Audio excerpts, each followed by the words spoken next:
tough road one. Our guys showed that they've got some toughness, some character, some grit, can handle some runs and still stay in there. I mean, after we beat Houston at Houston, I think our guys had some confidence that we could win anywhere. So I think we snapped a 17-game home winning streak. I think they've been 30 years since they lost to a ranked team as a ranked team. So there's a lot of things that hadn't been done in this building for a while that, our guys did well. We've got a talented group. They did a really good job on Brandon Miller for most of the game, and then he shook loose right at the right time.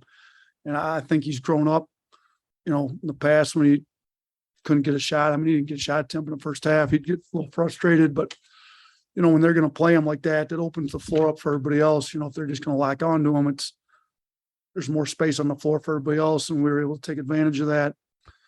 And we're missing Damari Burnett. Obviously they're missing Nick. We're both missing a McDonald's All-American. So, our depth's going to get even better when Damari comes back. So, but I thought our depth tonight really helped us. Both teams got in some foul trouble. And then, I thought we had more. JQ got his third in the first half. I thought we had more point guard play with Sears and Jaden Bradley being able to play it a little bit. So couldn't be more proud of our guys. Continue to get better every game. We just got to keep getting a little bit better every game and staying in this hunt for the SEC championship. Mike. You scored 19 of the last 25 points of the game after your timeout, with 4 minutes, 4:45 left. And obviously some big baskets by Clowney and Miller, just freshmen in that moment. Just what was that like to have young guys like that in that building, in that environment, to be able to come through like that? Man, Clowney's not scared of much, neither is Brandon, but we've seen it from Brandon. But Clowney stepped up big in some big games. I mean, I sat down and met with Clowney last night. They've shown that they're not going to guard guys that have lower percentages. He hadn't been shooting it great at the beginning of the year, so his percentage was lower. I thought he'd been shooting it well, though, since we got in conference. But I just told him, if you're open, your feet are set, like, don't hesitate, let it go. So, he went 3 for 4.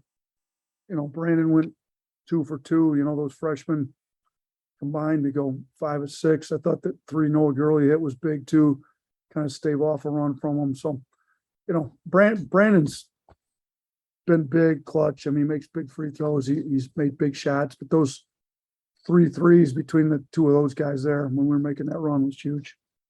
James. Yeah, Nate, with with Clowney being able to shoot that 3-pointer, especially off the pick and roll, is that really where you see him thriving in this offense, or is that just another part of his game that he's trying to develop? I mean, it's just another part of his game he's trying to develop that he's pretty good at. He had to get comfortable. He told me he missed his first 18 threes his senior year in high school and then ended up shooting like 40%. So I think he had to get a little comfortable here. He missed some early, he's making them now. If you got to come out and guard him, he can put it on the floor, drive you, finish at the rim, gets offensive rebounds. There's a lot that he can do, and we're going to try to use, him in multiple ways. Shooting threes being one of them, spacing the floor. Nick. Yeah, what was the special message you told the team out of that, or in that timeout before all those threes? Let's come out and hit about 3 straight threes and open this thing up. I just told them, look, it's a game of runs. They cut it. We got to get back to getting stops, taking care of the ball in offense, just settle them down a little bit. Like they did. They came out. We got stops. We hit some big shots. We had problems inbounding the ball, which we got to get a little bit better. There's plenty of stuff we got to get better at. We know that, but we'll work on that. But, I thought the guys did really well on defense. We had a group in there, Quinterly really coming along on the defensive end. Like, I'm really happy for him defensively. I mean, you look at the game, he's a plus 13 when he was in tonight, and he only played 11 minutes because he had foul trouble. He had 4 fouls, but I thought he was good. He had the 1 turnover late where the ball just slipped out of his hands. So I thought his aggressiveness getting downhill was big, so we put him in to help the offense, but it really helped the defense. I thought too, they made some tough plays. Sears, we haven't even talked about Sears yet. I mean, he's our leading scorer, hit huge shots, got to the free throw line, 100% at the free throw line. I mean, he was really good too. So we had multiple guys that played really well. And out of that timeout, we just had a group in there that played well together and got stops. Tony. You spoke about Brandon's maturity, but how big was it to get him that bucket down low or early in the second half, just to kind of maybe get him on the board, get him kind of fired up and kind of, I guess, kind of spark the second half? Yeah, I mean, we had to get him some shot attempts. He's too good to not have any and a half. But like we said, they were doing a great job. We kind of had a package together for if they did that, and, you know, we didn't get to it enough. We made sure we ran one of those out of the gate. You know, Jaden Bradley did a good job setting the screen to free him up. So then his guy was a little off him, and he's turning the corner off Charles pick and roll. He's gotten much better finishing at the rim too. So I was happy to see it. You know, we kind of tied at the half. We did a good job, you know, getting it tied at the half after we didn't do a very good job giving the lead up. And then I thought our start to the second half really won the game. Obviously, we had to close it there after they cut it to 2, but that start to the second half was good too. Charlie. Yeah, Coach, you mentioned Mark briefly earlier. Just how big was he, especially just from the jump whenever Brandon has kind of a slow start? I mean, we need somebody to score. Those two are our 2 leading scorers, and you know, he always comes ready to play. I think his defense has gotten much better here recently.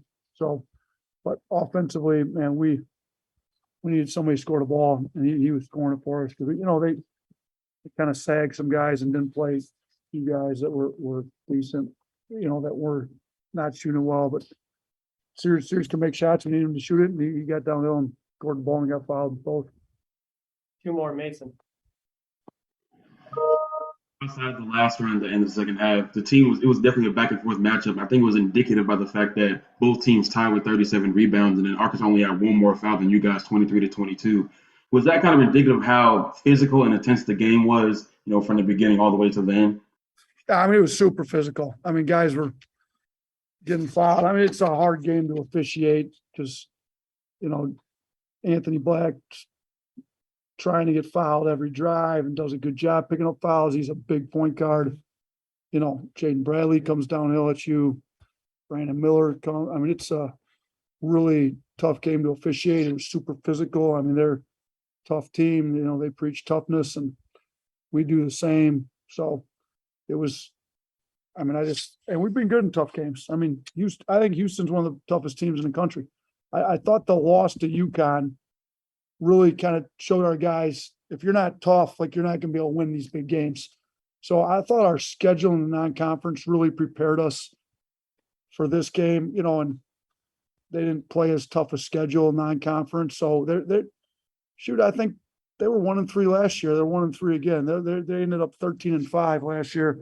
They'll get it figured out. They just, sometimes I think, you know, they have to play a few tough games in conference before they figure themselves out. But based on what they've done here in the past, I'm pretty sure they'll get it figured out, and this is going to be a huge road win for us. I mean, they're a top 25 team. It's, I think the 3rd top 25 team we beat on the road. I think Houston, Mississippi State, and now them. Last one, Steve. Coach, congrats on the win. I wanted to ask about those fouls in particular. How much does that affect maybe the flow and just play calling, what you want to see with 45 total fouls? Yeah, I mean, we would rather play in the flow. I think you know how we play. We're not trying to ball set every time down. I'm not trying to control every pass, dribble, shot. Like, we teach our guys how to play basketball, and we let them play in the flow. When there's shooting a free throw, you know, we are going to call some sets when we know the defense can be set. So we had to call a lot more than normal tonight, but our guys did a decent job executing them. You know, we got Brandon freed up a little bit. You know, we tried not to foul. I think, the last time we were in here, the free throw discrepancy was huge. This time, you know, we ended up getting to the free throw line a little bit more. I think 36 attempts to their 23. So we've got to continue to do that, you know, but we've got some guys that get fouled a little bit more. Jaden Bradley, Mark Sears, Brandon Miller, like they drive it hard, then they get fouled. So that certainly helps in that regard. Awesome. Thanks, Charlie. All right, appreciate it.